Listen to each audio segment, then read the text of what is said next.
পাশে মানুষের সাথে আমরা আছি এই বাংলাতে। আপনারা দেখছেন সংবাদ শিরোনাম। দেখলেন তো অনেক কিছু, এবার দেখুন নতুন কিছু। নমস্কার, আমি শ্রাচি। আপনারা দেখছেন সংবাদ শিরোনাম। লোকসভা নির্বাচনের একেবারে শেষ দফায় পৌঁছে গেছি আমরা, আর এই শেষ দফায় ভোট হবে রাজ্যের 9টি আসনে। তার মধ্যে আলোচনার প্রায় প্রথমেই রয়েছে কলকাতা উত্তর কেন্দ্র।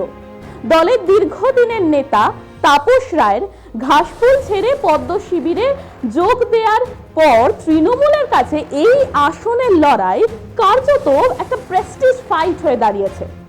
আবার বিজেপি বা বাম কংগ্রেস এই আসন দখল করলে বিরোধী রাজনীতি পরিসর যে আরো চওড়া হবে এ বিষয়ে কোনো সন্দেহ নেই। তাই উত্তর কলকাতায় কি হচ্ছে এখন সেই দিকেই লক্ষ্য রেখেছে মানুষ। একসময় মেঘনাথ সাহা বা অশোক কুমার সেনের মতো বিশিষ্ট সাংসদদের নিম্ন কক্ষে পাঠিয়েছে এই উত্তর কলকাতা কেন্দ্র। পরে সেই এই একই ধারা বয়ে নিয়ে যায় অজিত পাজা, দেবীপ্রসাদ পাল, সুধাংশু শীল এবং মোহাম্মদ সেলিমরা।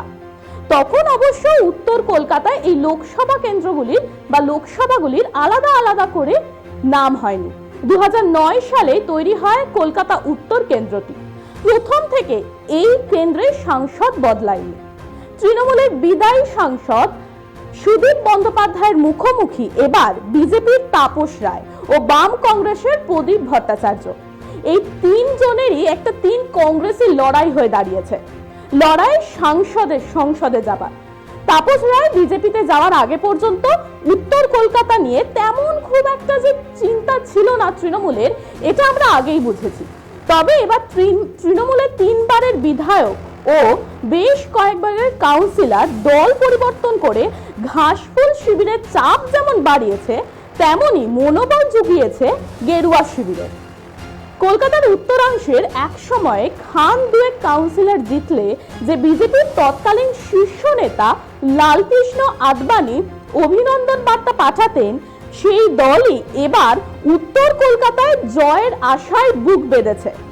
2009 সালে পুনর্বিন্যাসের পর কলকাতার 2 লোকসভা কেন্দ্র উত্তর পশ্চিম ও উত্তর পূর্ব যোগ হয়ে বা যুক্ত হয়ে কলকাতা উত্তর লোকসভা কেন্দ্রের উৎপত্তি হয়। উত্তর পশ্চিমের সাংসদ ছিলেন সিপিএম এর সুধাংশু শীল এবং উত্তর পূর্বের সাংসদ ছিলেন সিপিএম এর মোহাম্মদ সেলিম। তবে কলকাতা উত্তর কেন্দ্র তৈরি হওয়ার পর সিপিএম এর মোহাম্মদ সেলিমের বিরুদ্ধে তৃণমূল প্রার্থী হিসেবে প্রতিদ্বন্দ্বিতা করে সুদীপ বন্দ্যোপাধ্যায় এবং সেলিমকে হারান 1 লক্ষেরও বেশি ভোটে। সেই থেকেই সুদীপ বন্দ্যোপাধ্যায়ও কিন্তু হারেননি। 2014 সালে দ্বিতীয় স্থানে থাকা বিজেপি প্রার্থী রাহুল সিনহাকে পরাজিত করেন 96,226 ভোটে। সিপিএম চলে যায় তৃতীয় স্থানে। 2019 সালে ফের বিজেপি প্রার্থী রাহুল সিনহাকে পরাজিত করেন তিনি। এবার জয়ের ব্যবধান আরো খানিকটা বাড়ে। সুদীপ জেতেন 1,27,095টি ভোটে। 2024 সালে ফের তৃণমূল কংগ্রেসে টিকিট পান উত্তর কলকাতার প্রার্থী সুদীপ বন্দ্যোপাধ্যায়। 5 বছরে অনেকটাই বদলে গিয়েছে প্রেক্ষাপট। আর গোলাপ বিছানো পথ, জয়ের পথ কিন্তু সে আর নেই। সেই পথে কাটা হয়ে দাঁড়িয়েছে একদা তারই সঙ্গী তৃণমূলের প্রাক্তন বিধায়ক তাপস রায়। তিনি চলতি লোকসভার আগেই সুদীপ বন্দ্যোপাধ্যায়ের বিরুদ্ধে তোপ দেগে দল ত্যাগ করেন। সব মিলিয়ে রাজনৈতিক মহল মনে করছে যে সাম্প্রদায়িক সময়ের মধ্যে সবচেয়ে কঠিন লড়াইয়ের মধ্যে সামনে আছে সুদীপ। অঙ্কের হিসেব বলছে গত লোকসভায় তৃণমূল প্রার্থী সুদীপ বন্দ্যোপাধ্যায়ের প্রাপ্ত ভোট ছিল 4,74,891টি। দ্বিতীয় স্থানে থাকা রাহুল সিনহা পেয়েছিলেন 3,47,796টি ভোট। তৃতীয় স্থানে থাকা সিপিএম প্রার্থী কনিনিকা ঘোষ বোসের প্রাপ্ত ভোট ছিল 71,080টি।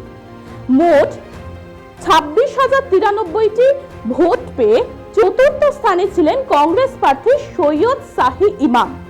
সুদীপ বন্দ্যোপাধ্যায় জয়লাভ করেছিলেন প্রায় 1,27,095টি ভোটে। তবে 20টি ওয়ার্ডে এগিয়ে ছিল কিন্তু বিজেপি। এই লোকসভার অন্তর্গত 7টি বিধানসভা। এবার চৌরঙ্গি, এনটালি, বেলেঘাটা, জোড়াসাঁকো, শ্যামপুকুর, মানিকতলা, কাশীপুর বেলগাছিয়ার প্রত্যেকটি অবশ্য তৃণমূলের হাতে। 2021 সালে বিধানসভা নির্বাচনের ফলাফলের বিচারে চৌরঙ্গি থেকে 45,394টি ভোটে জিতেছিল তৃণমূলের বিধায়ক নয়না বন্দ্যোপাধ্যায়।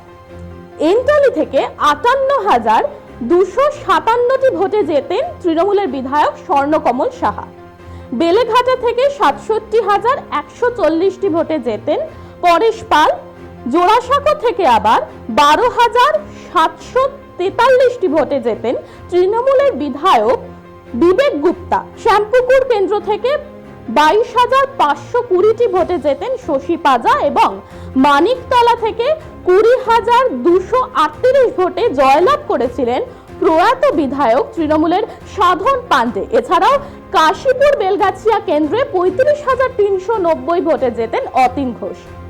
এই চলতি নির্বাচনে বা চলতি লোকসভা নির্বাচনে সাধারণ মানুষের বিপুল সমর্থন দেখা যাচ্ছে তাপস রায়ের প্রতি। মানুষের ঢল নেমেছে তার প্রচারে। সাধারণ মানুষের মধ্যে ইতিমধ্যেই তাপস রায়ের নাম ছড়িয়েছে কিন্তু ব্যাপকভাবে। সংবাদ শিরোনামের সমীক্ষাও বলছে যে সম্ভাব্য জয়ী হতে পারেন বিজেপি প্রার্থী তাপস রায়। তবে শেষ পর্যন্ত মানুষের রায় কোন দিকে সেটি জানা যাবে 4ই জুন। মানুষের পাশে মানুষের সাথে আমরা আছি এই বাংলাতে। আপনারা দেখছেন সংবাদ শিরোনাম। দেখলেন তো অনেক কিছু, এবার দেখুন নতুন কিছু।